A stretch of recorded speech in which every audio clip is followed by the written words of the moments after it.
Rican student here that has moved to the United States, maybe one experience they had. So yeah, I wanted to bring that first one. Then the second one, it will be our mental health after disaster.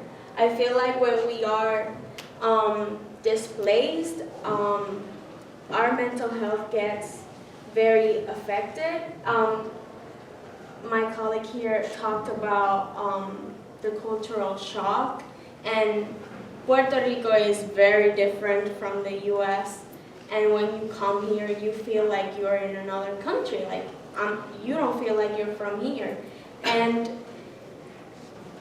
if you combine not feeling from, like, if you feel like you're not from that country, but also you add that you had experiences of disaster, it becomes like this whole big problem of emotions that you're dealing with, that when you get to the university, do you think that you can really approach your classes and be good in your academics when you're still dealing with the things that you had from the disaster that you lived, but also the shock that you're living right now? And I know that universities have counseling services, but I feel like they don't have the expertise to help students after disasters. And that's the problem. Like, when you go to a university, yes, we have counseling services. Yeah, we have psychologists. Yeah, but do you have therapy for students or people that experience disaster? PTSD is real, and I remember once the water went down in my dorm, and I remembered everything that I left on Maria because I didn't have water. And that shocked me because I'm like, I've never had the experience to relive things from my life so vividly. And I remember that I had to go to counseling services to tell the psychologist, like, this is not normal. I've never experienced this. And I know that it may be hard to talk about it, but we have to. And for me, it's really hard to stand right here and talk about it, but I have to, because I need you all to understand that this is the reality that students like us live. So yeah, that's my second point. And one of my last points is that one of the structures that I would like for the universities to probably create is, we know that universities have what is called the internationals office. So it's the place where someone that comes from another country goes and gets all the resources that they need. And I remember that in the university, I will go to financial aid, to student advocacy, and I will ask for help for simple things like, how do I fill out my FAFSA, or how do I do this, and they will say, why don't you go to the international office? They can help you. And I'm like, sure, I'm not an international student. And if I go there, they probably can help me, but that's not their job, and they're gonna tell me that. So I feel like if we create a structure, it can be an organization, an office, whatever we wanna call it, but if we create a structure in the host university that has now the students, and we have that same structure in the university that is sending the students, we create this communication. And if it starts existing, we can help the next generation of students that probably can come, because hurricanes are gonna keep coming. So that's something that I would have liked to have when I got to Arizona State University. I would like to have a group of people. It can be a group of people that bound together and said, let's start working towards the resilience and the good standing of these students. And not only from Puerto Rico, I'm thinking about every student that has been faced with disasters. And it needs, because I saw the miscommunication between Arizona State University and the University of Puerto Rico.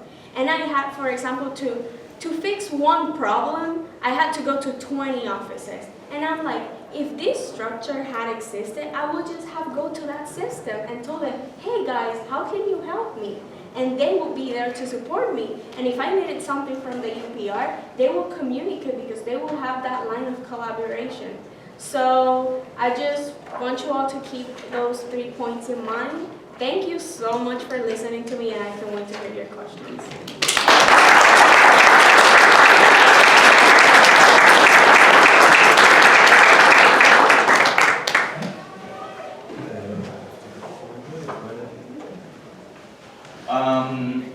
I will try to continue in English if I need like help to or call it, I will talk in Spanish. It's hard for me talking Spanish in English because for transmit my sense, yeah, it's a little hard. So I start talking about that Maria increased the crisis that exists in Puerto Rico. Basically, the real disaster that occurred in Puerto Rico is the bad administration of the politicians and the rich people that control the government with the private clubs that have names like political parties, and that is like basically the real disaster that occurring maybe for 30 years, maybe more, to today. So my generation born and grew in crisis. We are the sons and daughters of the crisis. And the first like displaced that we live or I live, maybe in my memory, occurred in 2010, 2011, when the University of Puerto Rico, in the government of Luis Fortuño, make or implement an austerity laws and aumentaron la matrícula. Thank you. For $800, and in Puerto Rico, $800 is like a big, yeah, it's a one semester and a big issue because for people how me, my family have like an income approximately of 10,000 per year, the total income of my father and mother. And when we come to that type of family, $800 is like a lot money for pay for your university. So you need think or decide inner university or food or pay your apartment. So the student movement decide go to a strike for defend the right to study and have like a quality of education. And in this moment, after this strike, the University of Puerto Rico suspend me for a year. And it's like a little time displacement and in Puerto Rico, but move that movement from a student to the work is hard. It's like working in construction, cleaning, another type of works that, yeah, that you don't imagine in that time because you come from the university, and 10,000 of students don't finish basically that year because with this charge was impossible to continue study. So from 60,000 of persons, the number of students lowered to 50.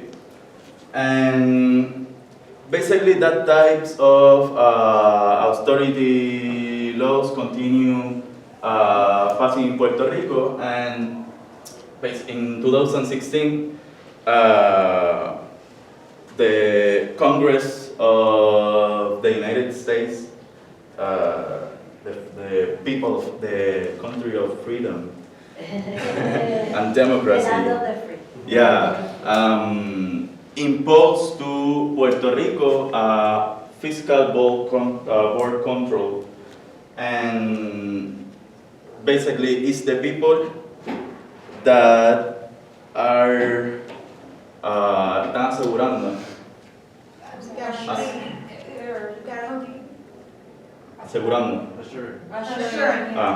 assuring that the government of Puerto Rico continue paying the public debt that the politicians comes taking year per year for paying proyectos absurdos en Puerto Rico. So when in the 2017, basically was a very hard year in my life. I passed for another strike. In that moment, I don't form part of the University of Puerto Rico, but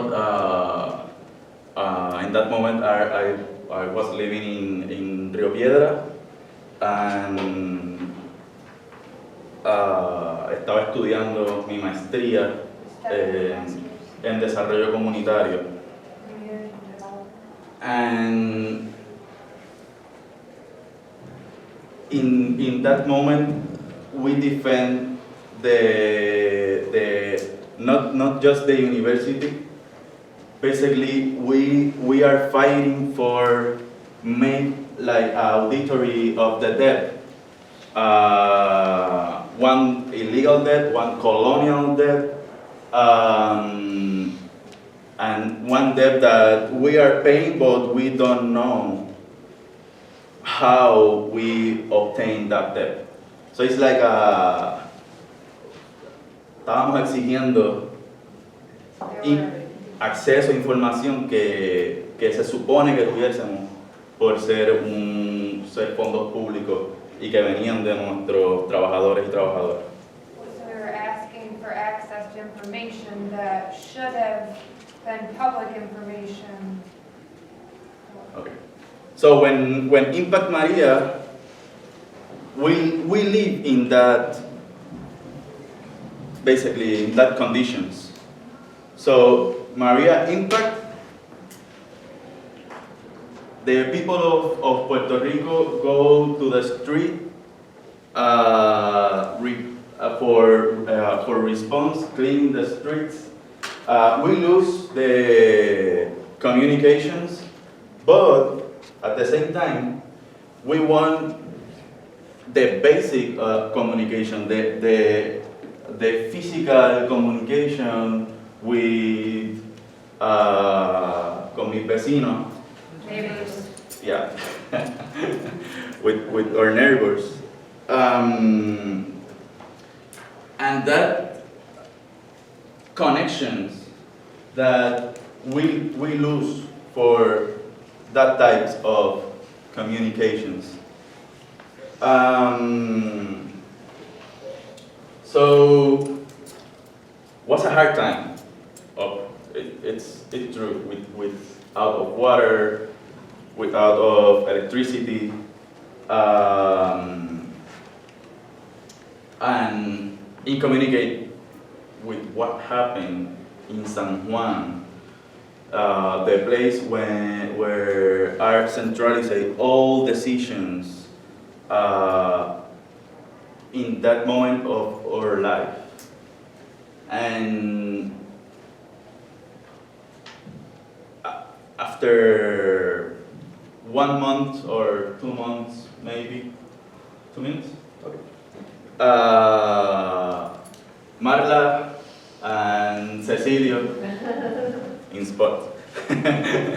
Marla and Cecilio start a partnership with the university, the Arizona State University, and make an Arizona State University make an offer for study. So me trasladé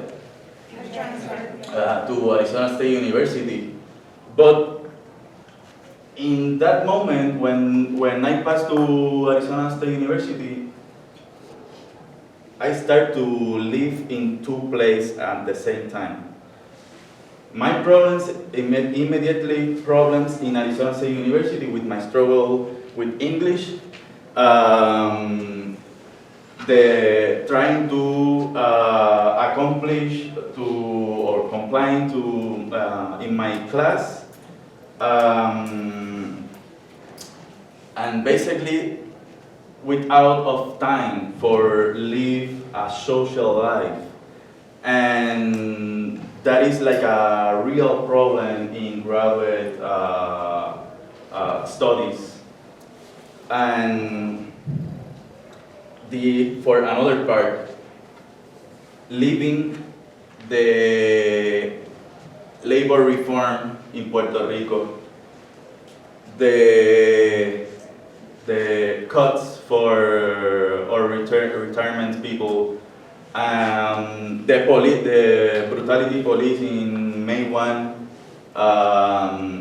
So the one person that come from the activists in one place displaces to another, it's hard. So sorry.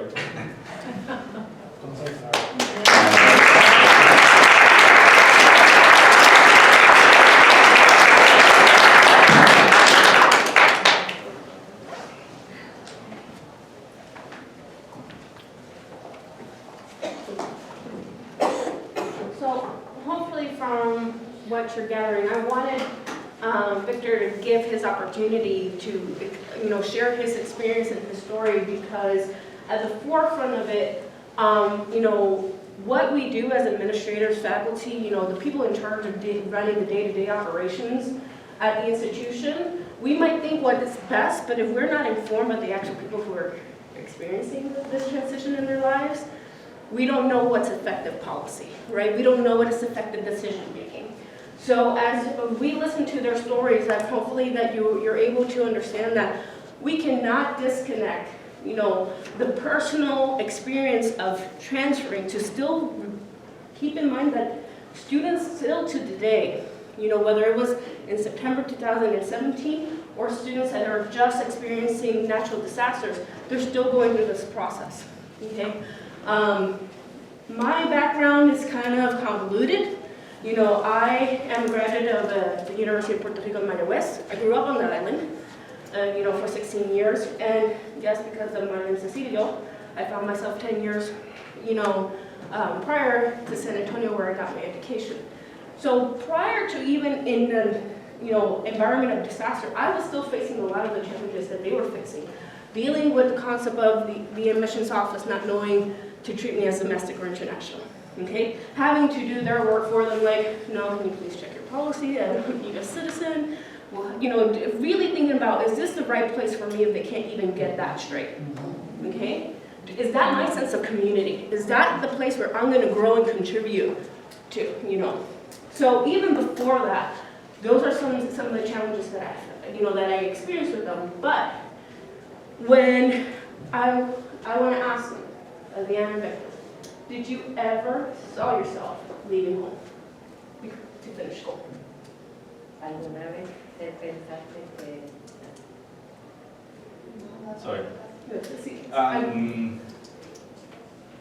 Yeah, but not in 2018 and not for Arizona. So, you know, I didn't envision myself leaving too, but I left because they didn't have my program on the island, right? I always wanted to come back. We want to come back, but like Victor was saying, there are certain conditions that already exist that you cannot separate from that. And as administrators, as faculty members, or depending on our role in our institutions, we have to keep that in the forefront of our decision making when it comes to our students and defining student success. Okay, right now the buzzwords in higher ed is student success, right? We want to make sure that our students are engaging. We heard it this morning from the round table that it's just more than a degree. We want them to really start excelling and growing in their fields. Well, guess what, okay? The majority of our population, right, well, at least at my institution, we're dealing with a growing number of first-generation students, okay? Let's talk about the forefront. Let's talk about the nature of higher ed overall in the United States, and then let's look at the microcosmism in Puerto Rico, okay? We have a large percent of first-generation students, right? We have a large percent of Hispanic families, and then we look at our policies and our decision-making, and we find a lot of jargon and policy and documents, and you need to do this, and you need to do that, and all you're trying to do is, how do I submit my transcripts? Right? So that already exists. Imagine taking a student who has gone through natural disaster, has not had contact with their family, doesn't have electricity or water, and you're asking them that if you want to get out, that you need to do all of this, okay? Without recognizing the need for change. In 2017, I was an admission counselor, previous to the role that I have right now. As an admission counselor at the University of Cardinal in San Antonio. It's a private Catholic institution. And from mid-October to November, I received 5 students with no connection whatsoever. No one from the university invited them. No one from the university talked to them. All they landed in my office was because in San Antonio they had family. And in San Antonio, that's where they found their escape. Okay, so we talk about students having connections with their faculty. I'm here to talk about how do we mitigate those students who do not have those connections, and how do we minimize the impact that that transition can have. Okay, with these students, I sat down with them, like many of you have already experienced. You know, accessing documents, official transcripts is almost impossible. Okay, but as a prior UPR student, I knew exactly where to click, right? Because while we didn't have internet at home, the system was still running. The websites were still running, right? So I knew how to navigate, like access your student account, pull your unofficial transcripts, okay? And I was able to make some decisions, because I'm a little pushy, right, with my supervisor. And I told them, like, I need to make a decision right now for this student, whether or not he can be admitted. There's 2 steps in that process. And I wasn't still giving that student any false hope, okay? Because I wanted to see what type of welcoming my university and support could provide, okay? Second of all, the second policy that I had to niche down was the university doesn't do official articulations for unadmitted students.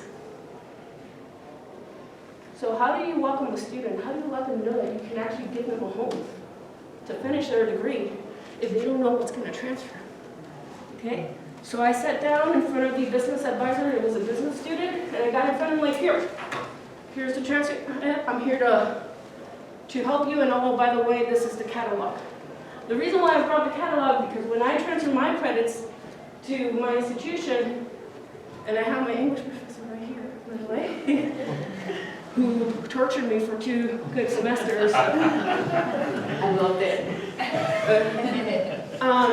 They didn't recognize my English 3 and 4, which are considered English Comp 1 and 2 level.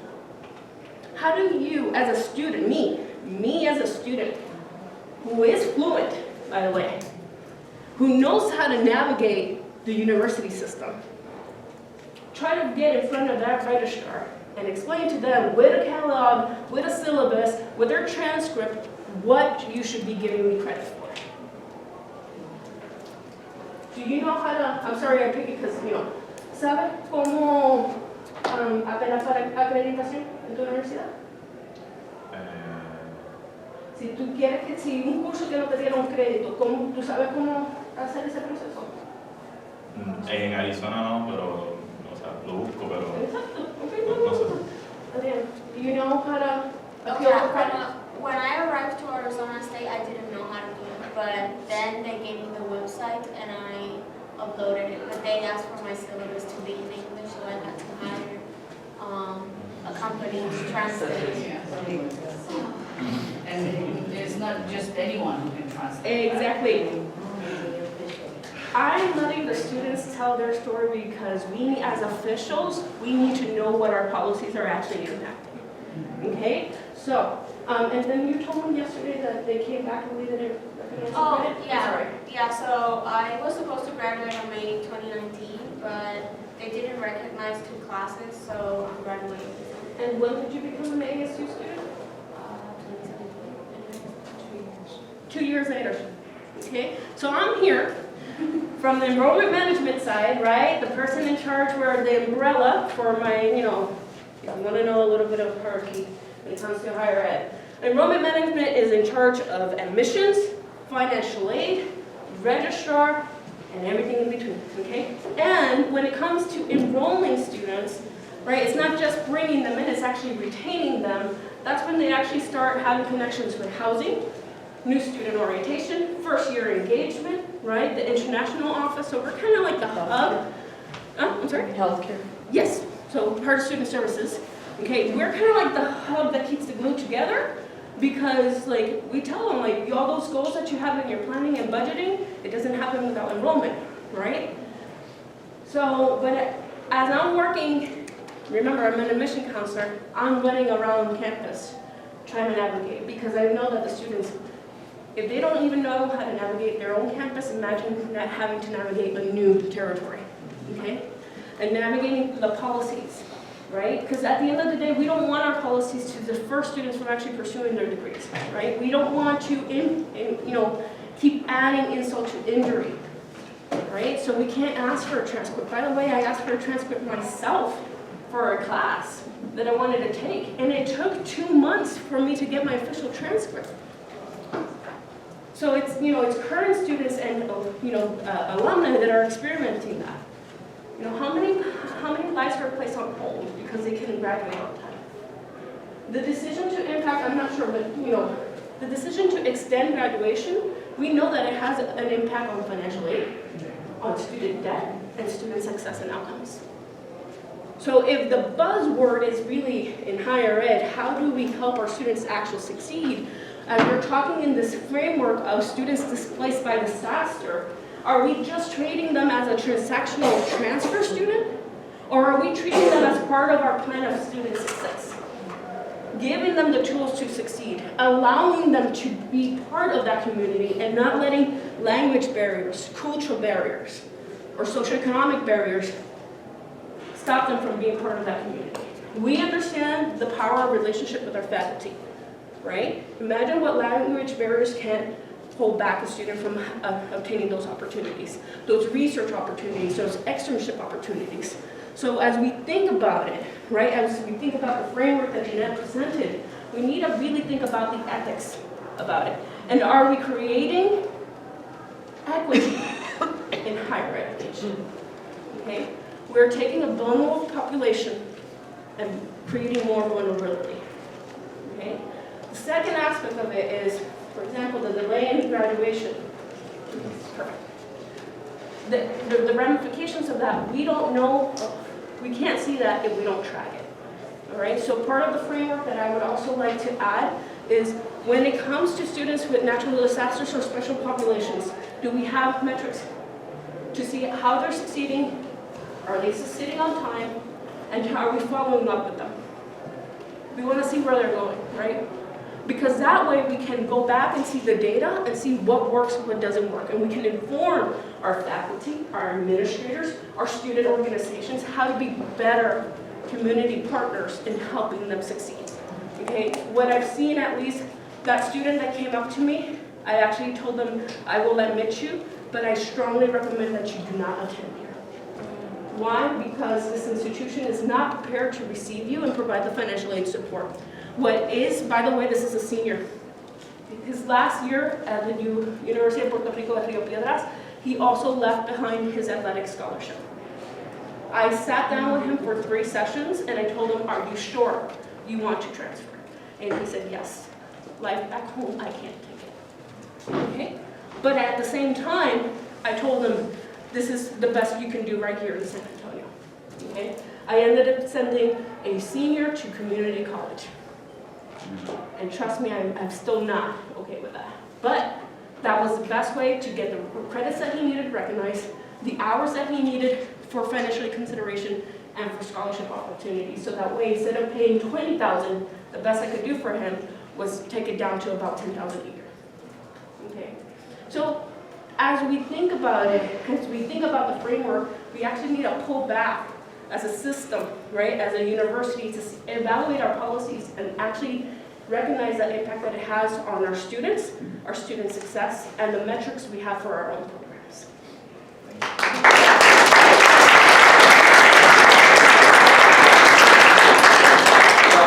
I'm going to try to recap, and then I'll open the floor to the questions, and I'll tell you kind of like briefly my experience as well.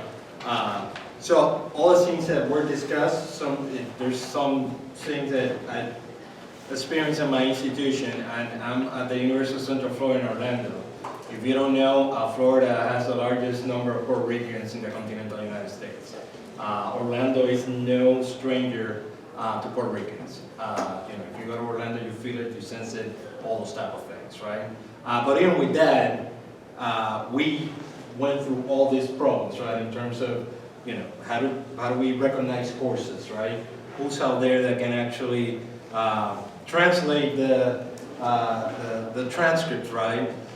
Even though we're close by, people there knew, what's the difference between UPR Maya West or UPR Bayamón or UPR Rio Piedras, and you have a grade for La Católica, La Inter, all those things, right? And that's, so I'm putting that point in terms of that this is not a lack of, we have a lot of students. We have about 69,000 students, so we're a fairly large university in terms of that. But even in the context of that community context, we're still struggling with the same issues out here that seem to impact, smaller to medium to large universities out here in terms